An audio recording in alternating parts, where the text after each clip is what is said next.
friend, grab yourself a cup of coffee, get settled in, and I will be right with you.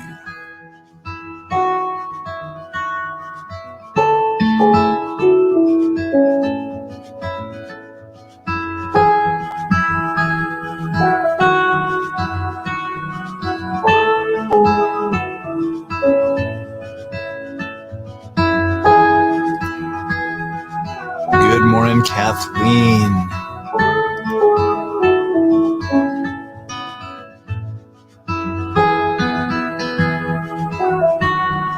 All right, we are live up in the website, mikecameron.ca/live. We are on Facebook. We are on LinkedIn. And my friend, it is Friday. How the heck are you this Friday? Did Fridays even mean anything anymore? I don't know. What do you think? How do you feel? COVID times has changed a lot for a lot of us, and that includes weekends. I find weekends kind of blur into every single day, but today is Friday and we are here. Welcome back to Men Up with Mike. My name is Mike Cameron and I will be your host. This is the show where we talk all things personal development, leadership, and in particular through the lens of what it means to be a dude. Because that's not always so easy to do. As much as there is that male privilege, there is also some price, some cost that comes along with that.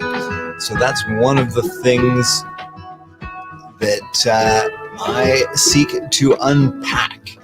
So again, if you're watching over on the website, mikecameron.ca, I would be music. Thank you, Kathleen. I always forget the music. I was thinking this morning I was going to change it up, but then I remembered Kathleen had sent me a note and said, don't ever change the music. It gets me going in the morning. Yeah, I can't hear the music unless I've got the headphones on monitoring, and I don't often like to do that because I like to show up au naturel, so to speak, as it were. So thank you for the reminder, Kathleen. I see we got a few more folks who have joined us here. Drop me a note in the comments. Let me know you are here. Today, we are going to talk a little bit about finding your edge. How do we find our edge? Where do we run into resistance finding our edge? Do we need to find our edge? Is it important? That is the conversation that we ended up having at our men's group last Wednesday evening, and it was actually a really, really good conversation. We unpacked a lot of things, and so I want to share some of those thoughts, those findings with you today. And again, I'm going to circle it back around to the context of what it means to be a man and what it means to find your edge as a man, and how do we show up in this world. Good morning, Anne. How the heck are you, my friend? It is good to see you here. I gotta say, I miss seeing you every single day. It's definitely different now that I'm doing these Monday, Fridays. It's not quite the same as having to find my edge live online every single morning. So let's unpack that. Let's talk a little bit about finding our edge. And what the hell are you talking about, Mike? What do you mean finding your edge? Well, when we talk about finding our edge, when I talk about finding our edge, my edge, I am talking about pushing forward until we hit that edge of comfort, finding our edge of ability, finding our edge of comfort.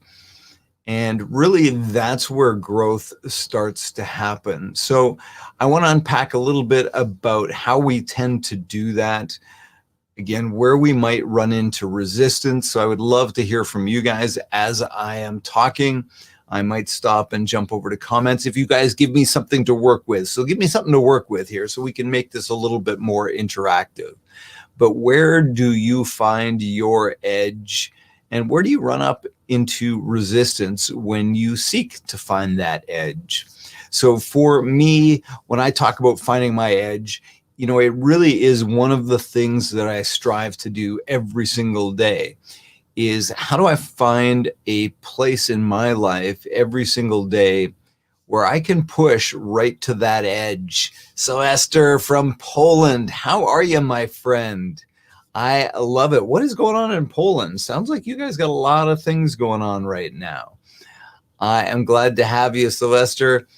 Sylvester and I have been chatting every once in a while online. He's working towards learning English better, and he's been teaching me a bunch of animation techniques when it comes to video production. So I appreciate that.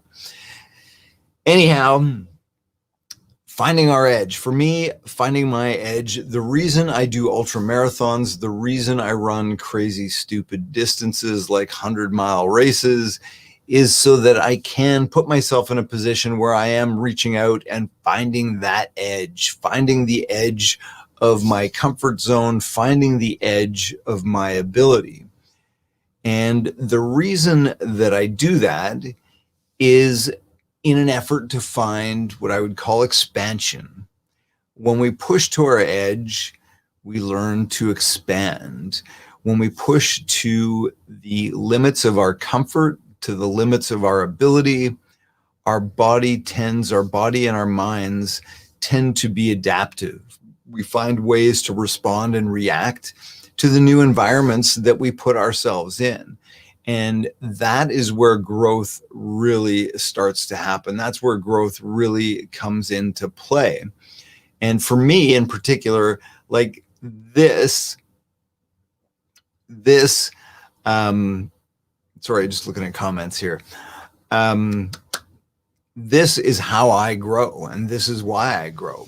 But it was interesting. One of the guys talked about on Wednesday, when we were using this analogy of finding our edge and growth and expansion, and he talked about, he sees it as sort of a platform. Imagine a Lego platform. Most of us as kids have built some kind of Lego platform. And as we go out to the edge of that platform, we just get to throw down another block or two of Lego, and our edge starts to expand. We start to go out further and further.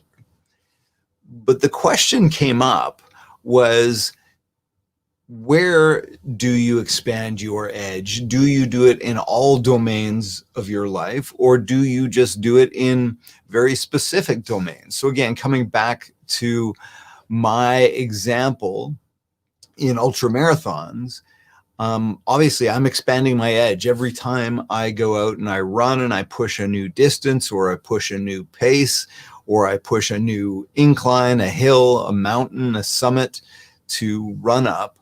I'm pushing to my edge.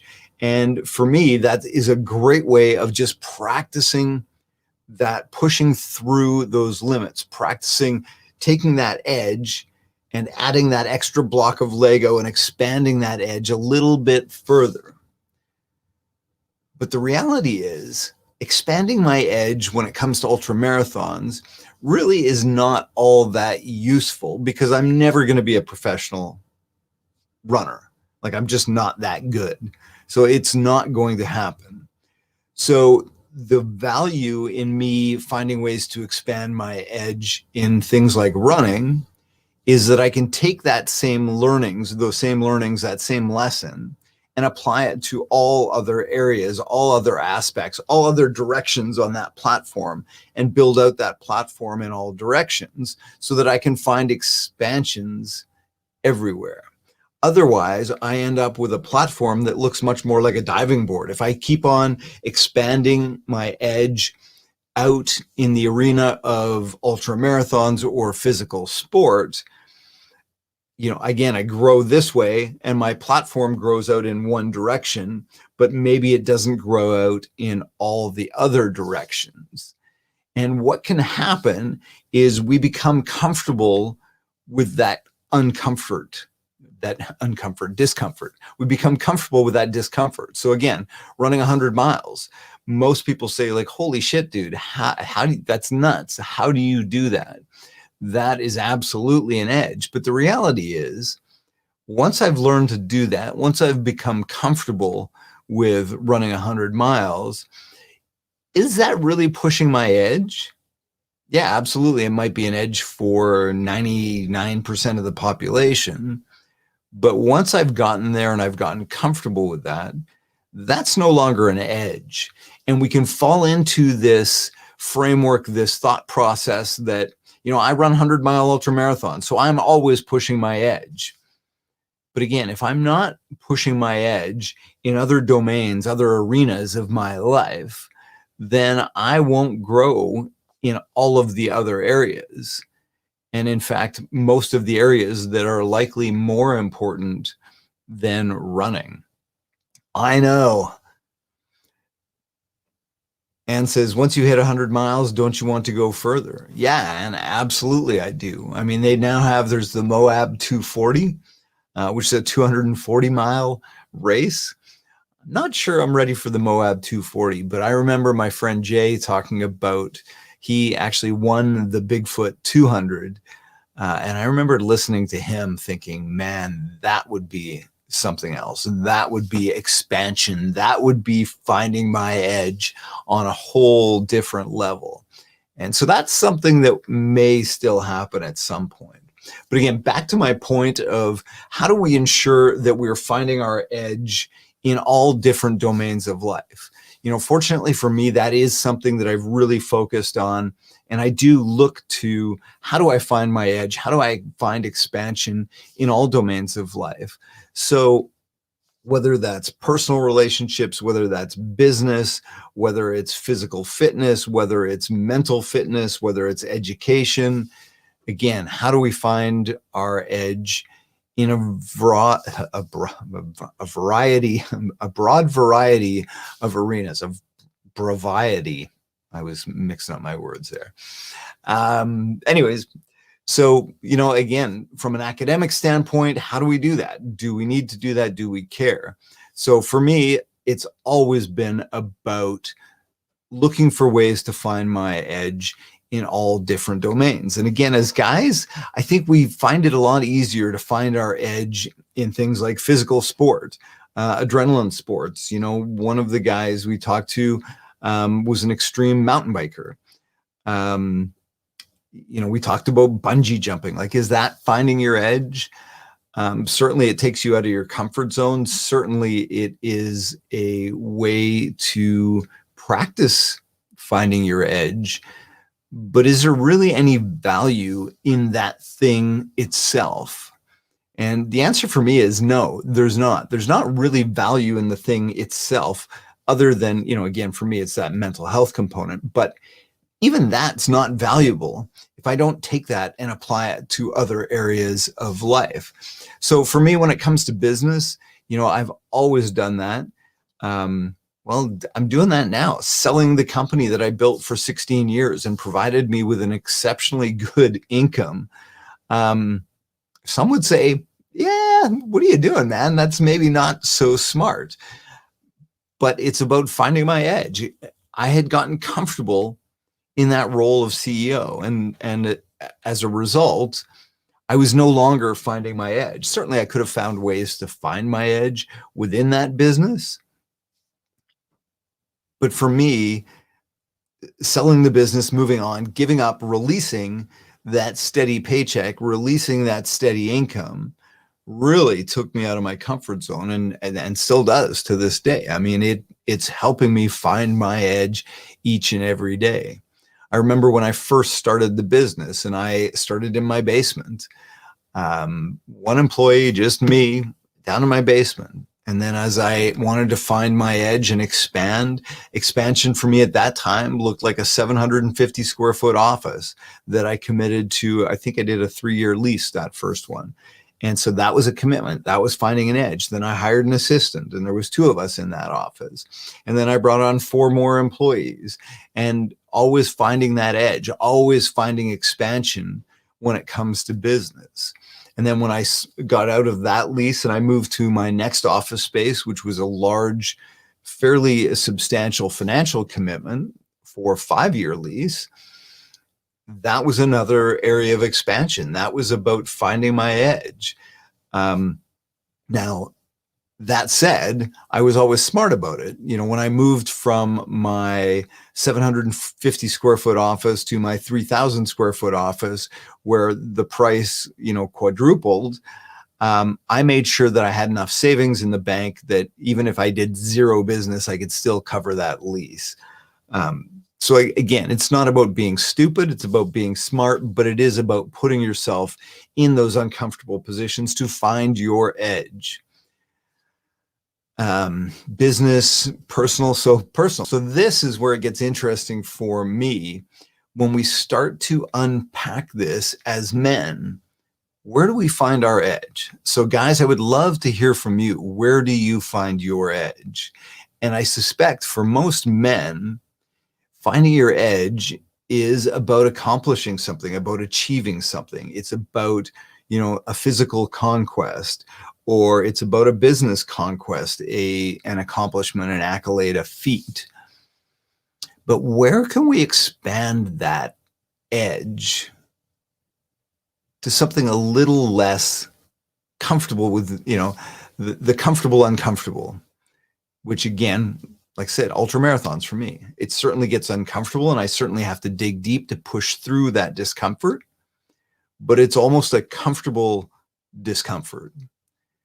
So as guys, where can we find that uncomfortable discomfort?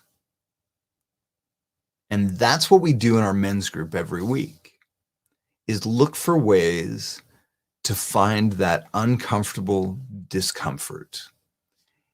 And for me, that's about showing up and being authentic and being real and being vulnerable.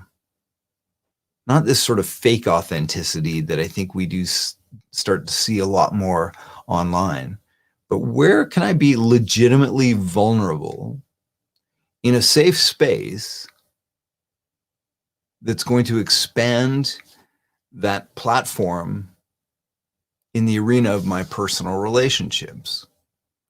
Where can I show up more fully for Michelle? Where can I find my edge in my intimate partner relationship? How do I do that? Because again, running 100 miles is easy compared to opening your heart and allowing yourself to love someone. That, my friends, is really about finding an edge. And as men, that can be way harder to do. And this is, one of the guys talked about, being an adrenaline junkie, and talked about all the things where he pushed himself to find his edge. And I called him on that. I said, you know what? That's bullshit. I said, yeah, it would terrify most of us, and good on you. But at this point in your life, that's no longer uncomfortable. Like, it's that comfortable discomfort. So I asked him, like, where can you actually find expansion? Where can you actually find your edge in other domains of life? It was a really fascinating conversation. All right. Kathleen says, so interesting. If you follow a diving board path in life, then it's a lot harder to jump into a new interest rather than having laid tiles out to jump in all different directions. Absolutely. And this is where I think we can get caught up in this, and where I have to be cautious for sure, is laying those tiles in front of me in the arena of ultramarathon and feeling like I'm always expanding. I'm always pushing my limits. But if I'm only pushing my limits in that domain, it doesn't do me a whole lot of good.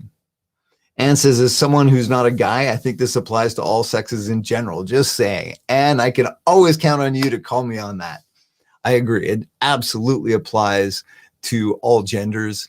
No question. No question. It just happens to manifest, in my opinion, a lot more and maybe differently in men.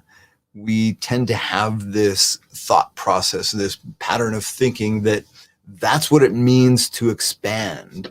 That's what it means to find our edge, is to crush it in business, to crush it in, ultra marathons or triathlon or some physical endeavor, some physical feat. But my challenge for you today is to find where you can expand your edge in domains, arenas that maybe you haven't for a while. So my challenge for you this week is to sit down, grab a pen and paper, and write out some of the domains, some of the arenas, the areas in which you do push the envelope, which you do find your edge. And then make a list of areas where you don't, and that maybe you should. And again, don't compare your edge to anybody else's. You know, if my edge in running is 100 miles, if yours is 1 kilometer, that's A-okay. There's nothing wrong with that. You don't need to compare your edge to mine, just as I don't need to compare my edge to yours.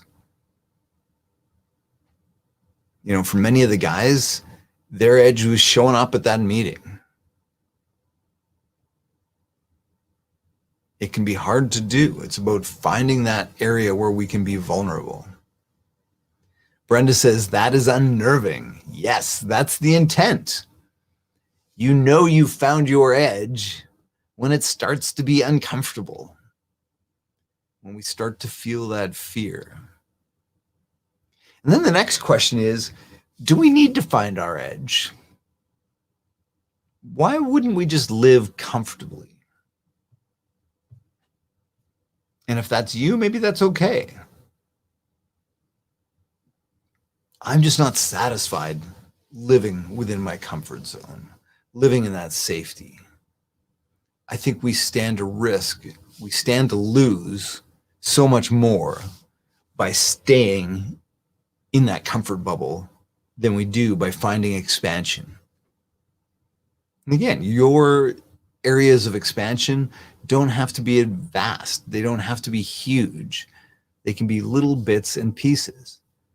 For me, writing my book, that was finding an edge. Writing the book was finding an edge. Learning to publish the book was finding an edge. Now to be writing book number 2 is about finding an edge. Brenda says, growth is uncomfortable. I never want to be stagnant. Yes. Yeah, and the reality is, I'm not sure that there is such a thing as stagnant. Either we're expanding or we're contracting. I'm not sure that I buy that our platforms stay the same size if we do nothing. I think if we do nothing, our platforms start to shrink. And I see this, you know, from a coaching arena, from a men's group arena. We see guys that show up, they come, they hire me, they get coached, they excel, they get to a level where we're just now, you know, we've gone from here, we've expanded, and we're at a nice, comfortable level, and we're doing our thing. And they feel like they don't need that support anymore. They don't need to find that edge in that arena anymore. So they take their foot off the gas, and as a result, they start coming back down. And it's really easy to do, is to contract, to allow ourselves to contract. So again, it's not just about becoming stagnant, because I'm not sure I buy that there is such thing as becoming stagnant. Anyways, my friend, so much we could talk about with this one. I love that you guys joined me for this conversation. Anne says, but many people are lazy in the sense that they reach a certain level and that's all they need in life. Is it right? Question mark. Not for me, but perhaps them. Yeah. Again, whether you, if you're comfortable where you are, that's great. I just really struggle with, I'm not sure you're going to stay where you are if you don't look for some kind of expansion. It doesn't have to be large. It doesn't have to be vast. Anyways, my friend, before I wrap up, I want to throw something out there. I've been kicking around a little bit, and I might put this out there. Is anybody interested in writing a book? If I hosted a workshop and a weekly, let's call it a group coaching program to help you write a book, would you join? I would have a professional editor join us. I would have a variety of different individuals come and join. Kathleen says yes. I was thinking about you when I was putting this out there, Kathleen, but I've had so many people talk to me about Yeah, how did you write your book? I would love to write a book. So I'm thinking of doing a monthly subscription. I'll have to figure out a timeline, what that might look like, whether that's a 3-month thing, a 4-month thing.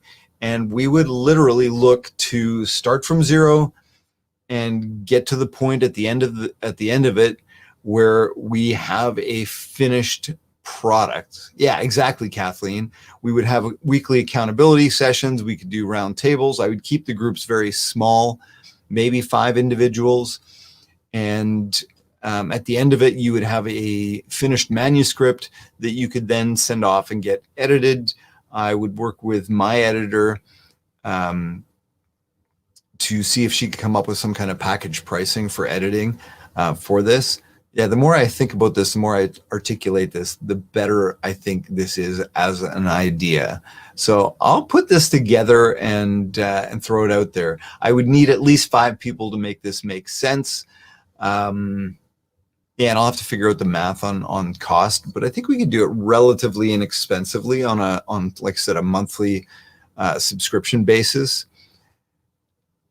Yeah, Kathleen, you know what? This would be really, really good because it would force you just to sit down, do the work, and get the project done. And at the end of it, like I said, I don't know whether it's 4 months or 6 months, but there's no reason I don't think there's any reason why we couldn't do this in 4 months. I've got a new book project that I'm going to be finding out about on February 2nd, I hope. So I just have to see what that looks like for me, because that may become a full-time writing gig for me, which is scary and definitely pushing my edge. But I love writing. I love what writing this book has done for me. I love what it appears to be doing for others out in the world.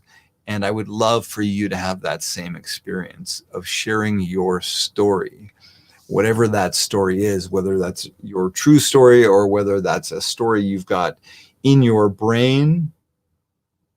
Tanya would be a big edge. Ah, Tanya, welcome. Welcome, my friend. Oh, I like it. I like it. Tanya. There you go. That is, and you're right, like that's an edge. Just having the courage to make a comment on a conversation like this, that can be pushing an edge. That's laying a new tile. That's laying a new Lego brick, as it were, so that we can take that one step further.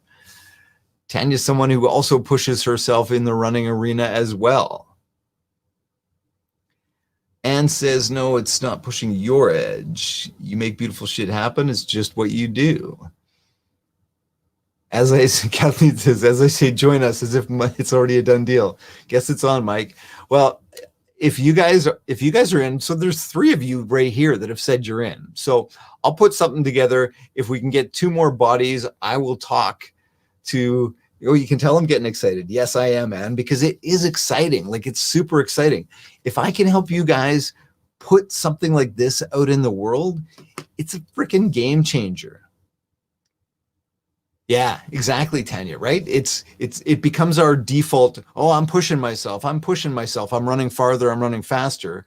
But we also have to make sure that we're expanding in all those other areas. So I'm so glad you joined us for this conversation. All right, my friend, I've rambled for 29 minutes. I thought this might be a shorter one, but clearly not. Clearly not. All right, my friend, as always, Anne says yes, because women want to become better men. No, but we need your support. We need your help. We need you to empathize with where we're at in our journey. And that is why I love, love, love getting the comments, the feedback from women who read my book. And it's just a good fucking story. Like, it really is, if I do say so myself. All right, my friends. Yeah, I want to stay on and chat with you guys all day, Anne, but I got to go actually get some work done. I still have bills to pay. I still got mouths to feed. Yeah, my 20-year-old still is a mouth to feed. And my 18-year-old, but she kind of comes and goes. She's back and forth between mom's and my place. All right. No, I'm out, Ann. I'm out. I gotta go. All right, my friend. As always, continue to make beautiful shit happen and have yourself a fantastic day. And what I will do is I will give you back your music. How's that? I think the music's on. And we'll just let it fade away. Slowly fade away to the soothing sounds of my voice. Have a great day, friends.